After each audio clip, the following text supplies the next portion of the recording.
different questions. How do fundamental analysis of an insurance company, which is important, gross margin, operating margin, net margin. Sir, Lucky Halwai will be better. देखो lucky हलवाई insurance तो नहीं कर सकता है.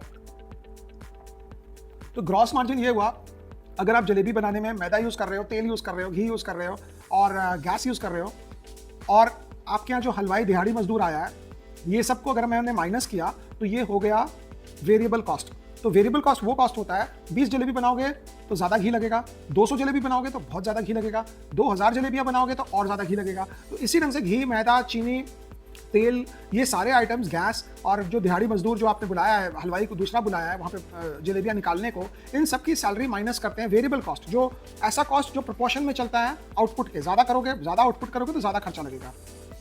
इसको minus करते हैं तो हमको ग्रॉस प्रॉफिट आती है. मतलब सारे वेरिएबल कॉस्ट, सारे वो खर्चे जिनको आउटपुट बढ़ाने से वो बढ़ते हैं और आउटपुट घटाने से वो घटते हैं. ये खर्चे जीरो भी हो सकते हैं. अगर लकी हलवाई ने जलेबी नहीं बनाई तो उसको घी की जरूरत ही नहीं पड़ी, उसको गैस की जरूरत ही नहीं पड़ी, तो ये खर्चे जीरो भी होते हैं, ये खर्चे बढ़ते भी हैं. ये जो पैसा बचा, this divided by the jalebi का selling price is the gross margin. तो ग्रॉस मार्जिन ये बताता है कि एक जलेबी बनाकर नेट कितना पैसा बचता है. और ग्रॉस मार्जिन जो कंपनी का हाई होता है वो ये बताता है कि इसमें प्राइसिंग पावर है. तो जो प्राइसिंग पावर की कंपनी होती है वो 40, 50, 60% ग्रॉस मार्जिन से काम करती है. जिस कंपनी में प्राइसिंग पावर नहीं होता है वो 20%, 15% की ग्रॉस मार्जिन से काम करती है. आप अगर डीमार्ट का रिजल्ट देखें खोल के तो आपको पता चलेगा कि वो क्या हिसाब की ग्रॉस मार्जिन से काम करती है. बिकॉज डीमार्ट छोटी ग्रॉस मार्जिन से काम करती है, बिकॉज उसमें प्राइसिंग पावर नहीं है. डीमार्ट कल तेल शैम्पू को 50% ऊपर रेट पे नहीं बेच सकता. आप डीमार्ट के नाम पे 10 पैसा भी ज्यादा नहीं दोगे, आप बाहर के मोदी खाने की दुकान से खरीद के ले आओगे. सेकेंडली क्या होती है, जो ऑपरेटिंग मार्जिन आपने बोला, इसके बाद ग्रॉस मार्जिन के बाद वहाँ एसी चल रहा है लकी हलवाई की दुकान में, बाहर कुर्सियाँ पड़ी है, जो एक सफाई करता है, एक ही आदमी है सफाई करने वाला. उसके बाद डिप्रिसिएशन है, मतलब जो लकी हलवाई ने सामान खरीद के लाया उसका डिप्रिसिएशन चार्ज होता है. ब्याज चुकाना है लकी हलवाई को, महाजन को पैसा. ये माइनस करने के बाद जो पैसा बचता है, ब्याज डिप्रिसिएशन नहीं, ये ब्याज और डिप्रिसिएशन को साइड रखेंगे. तो बाकी जो खर्चे हैं उसके, ऑफिस के खर्चे, फोन के खर्चे, बिजली के खर्चे, एयर कंडीशनर के खर्चे, ग्रॉस मार्जिन से, ग्रॉस प्रॉफिट के बाद जितने हम फोन, बिजली, ऑपरेटिंग एक्सपेंसेस के जितने खर्चे हैं वो माइनस करते हैं तो हमको बचता है ऑपरेटिंग प्रॉफिट. अब ऑपरेटिंग प्रॉफिट के बाद अब आएगा ब्याज और डिप्रिसिएशन. इसके बाद माइनस जब हम करेंगे तो हमको आएगा नेट प्रॉफिट और net margin.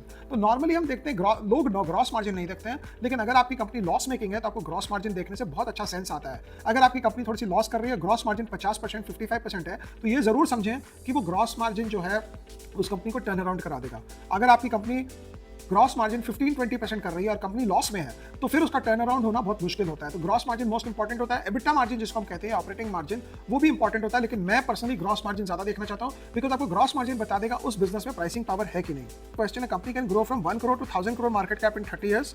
Similarly can stock market portfolio of done as a full time business can grow from 1 crore to 1000 crore in 30 years. एक कंपनी ना, और आप पूरा पोर्टफोलियो की बात करें, पोर्टफोलियो में आप कम से कम 15-20 कंपनियां रखोगे नॉर्मल, अगर इंसान हो, इन्वेस्टर हो. अगर आप बहुत ही अग्रेसिव हो तो 7-8 कंपनियां रखोगे. अगर आप माइंडली अग्रेसिव हो तो 12-15 रखोगे.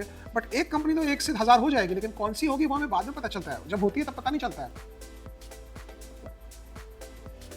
तो इसीलिए आपको एक कंपनी के हिसाब से नहीं समझना चाहिए कि आपका पूरा पोर्टफोलियो भी चल पड़ेगा 1 करोड़ से 1000 करोड़.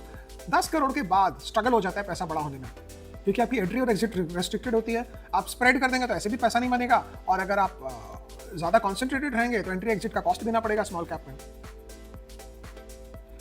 सर एक क्वेश्चन है आपसे कि अगर मार्केट में जोर का गिरावट आए और हमारे पास स्टॉक में लगा हुआ पैसा और पैसा नहीं है कुछ भी खरीदने का, तो अब हम क्या करें, कैसे उस पैसे को आगे हम उसको री इन्वेस्ट करें, या नया पैसा हम कहां से लाएं. देखिए मेन बात यह आपको समझना होगा कि अगर आप मार्केट में हैं और अगर आप वो पैसा आपका लग गया बाजार में और आपके पास और पैसा नहीं है और आपको लग रहा है कि मार्केट गिर गया है, तो कोई टेंशन की बात नहीं है, चुप से बैठें.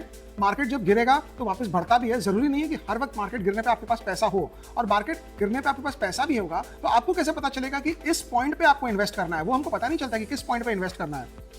तो ये सबसे बड़ी प्रॉब्लम आती है कि जब बाजार घटता है तो आपका एक साइड, आपका ब्रेन जो है, जो पैसा लेकर बैठा है, वो बोलते हैं देखो तुम राइट थे, मैंने पहले भी बोला है, तुम्हारे पास पैसा है और देखो मार्केट घट रहा है, तुम राइट थे.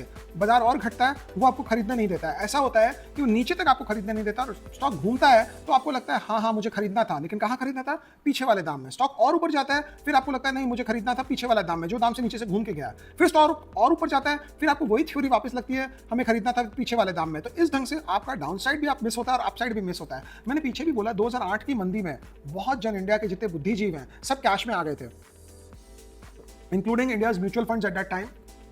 तो म्यूचुअल फंड को तो क्योंकि उनके इन्वेस्टर्स का डंडा पड़ रहा था, वो जाके हिंदुस्तान यूनिलीवर खरीद लिए, सो दैट वो कैश का कंपोनेंट नहीं दिखता था उनके फैक्ट शीट पे, बट हिंदुस्तान यूनिलीवर दिख रहा था।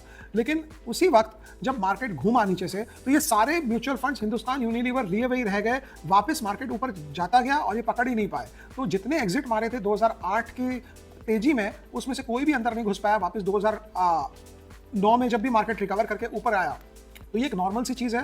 ये मार्केट टाइमिंग जो है, या तो आप ये सोचिए कि बहुत ही ओवरप्राइस्ड हो गया मार्केट तो आपने छोड़ दिया और वापस नीचे आया तो ले लिया, बट ये नॉर्मली मार्केट टाइमिंग किसी से होती नहीं है मैनेज, और इसीलिए इस पर ज़्यादा दिमाग नहीं लगाना चाहिए। लेकिन अगर आप ऊपर में है मार्केट के और इंटरेस्ट रेट हाइक्स हो रहे हैं और रशिया यूक्रेन कुछ हो रहा है, तो ये जरूर समझ लें कि हाँ थोड़ा सा मुश्किल होगा। जो हम भी सोचते हैं कि इस बार हमें शायद बेचना चाहिए, बाजार ऊपर आ जाए तो, बट लेकिन ये फाइनल आंसर है किसी के पास नहीं है कि क्या होता है और क्या करना चाहिए। तो जिस दिन हम कर लेंगे उस दिन हम आपको बताएंगे छाती ठोक कर, ये देखो हमने क्या होशियारी का काम किया। बट जब तक वो नहीं होता है, वो नहीं होता है। उसमें भी जाके आप लाइक शेयर सब्सक्राइब करेंगे तो अच्छा रहेगा।